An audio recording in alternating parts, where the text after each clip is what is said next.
Do you regret, after doing all this interview, do you regret on the emphasis of the 9/11 that you actually said that you wrote songs after? I mean, the questions you get, like my question now. Do I regret? Regret writing a song about that? Or No, no. In fact, I would feel remiss had I not written songs addressing 9/11. But I would have probably regretted writing a 9/11 album. There was 364 other days last year. And I felt it was just important to address, like you said, hook me up, watching the Palestinian kid blow himself up on a bus this morning. I feel that that was just as important for me to write something about that situation. Something about relationships and the cinematic views of Joey and Right Side as a songwriter. I wanted to tell some fictional stories. My influence of movies on my songwriting, I had to have that as a part of the record. So it would be a well-rounded record. I'm certainly very proud of the viewpoint we took regarding 9/11 on the 3 songs that address it. Do you see yourself as a political person? Somewhat, yeah. Yeah. I don't use this as my platform for politics, but as I've gotten older, I've become heavily involved in politics. Where does that come from? Getting older, being a dad and a father, you know, a husband and a citizen and a grown-up. You know, eventually you see things around you, you want to make changes, and if I can do something to help that along, I got involved for those reasons. You mentioned the movies. Are you doing it? And you're actually, next week, both Alan McBeal and Sex and the City are featuring you back in Norway. How was that actually?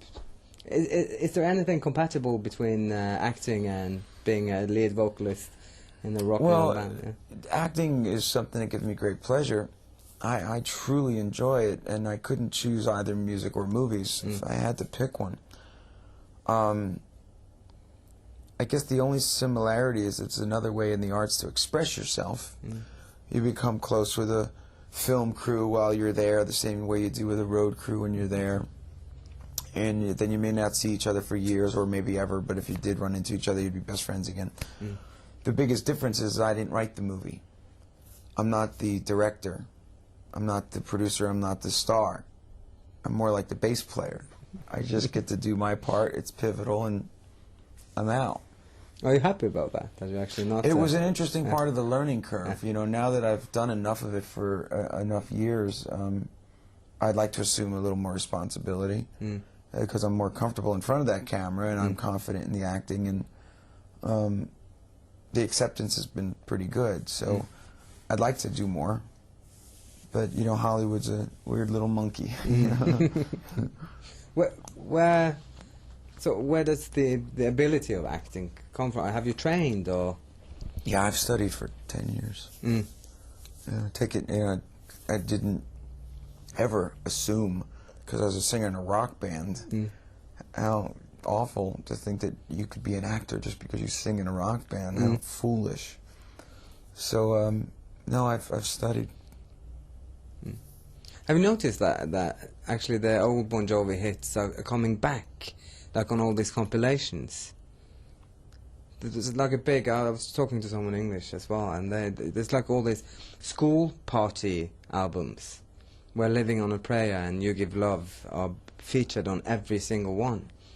And it's like people go to dressed up in their old school gear to parties, like especially in But are you London. saying they make the albums themselves, or No, you no, buy no, them? no, it's like compilations, like the record buy 'em. Yeah, they buy them, yeah. So, no, you didn't know, no. Why do you think that we want to go back to that, to You Give Love, and they're featured on every single one? Well, I don't know that for a fact, but if I can speak theoretically, I guess it's a song that marked like a bookmark in people's lives at that time in that place. They were very big songs, and they were songs that people held in their memories like photographs. When did you actually realize that you were going to have an impact in it during this 20 years? Is there one key moment? You know, I don't know if you ever do. The story of this band will be that it'll come after the fact, you know. I mean, hence you're telling me these stories about Bad Name and Prayer. Yeah.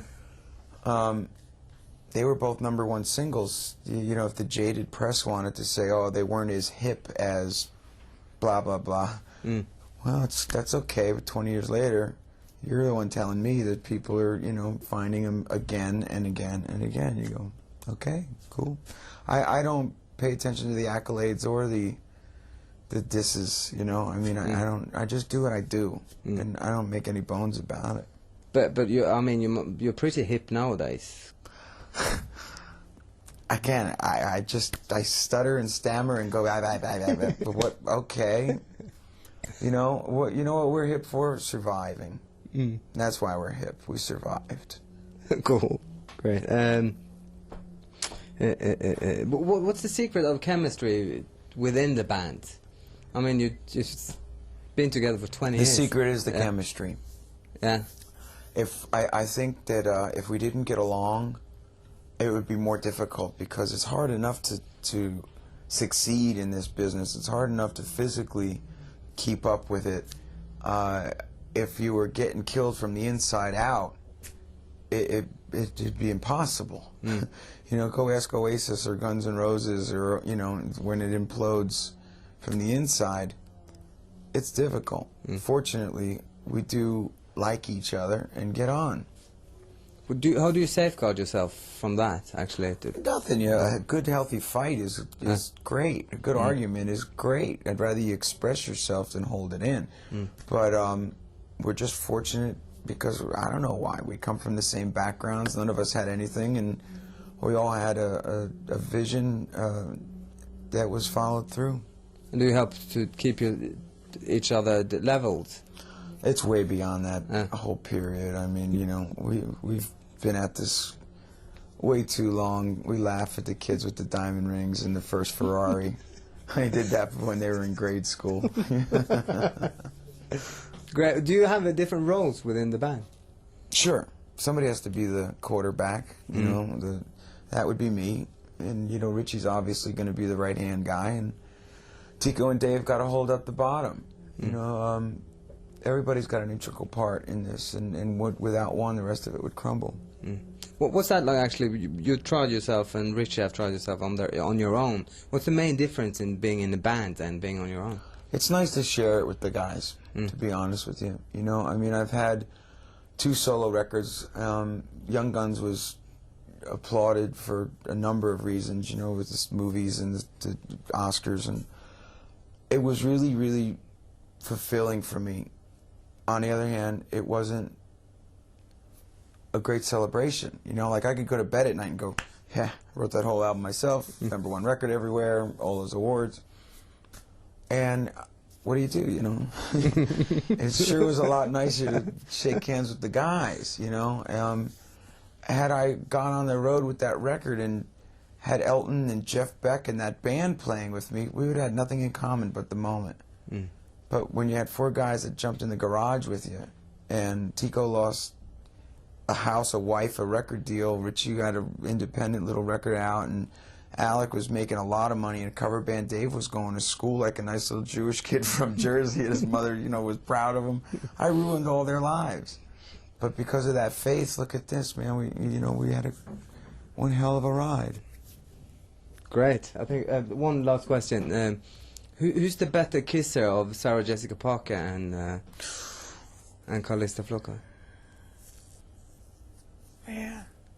You know, that Sex in the City thing was a couple years ago now, so I don't know. Oh, come on. I'd dish the dirt if I could, but I honestly can't give you an honest opinion, so I'll pass. Great. Thanks.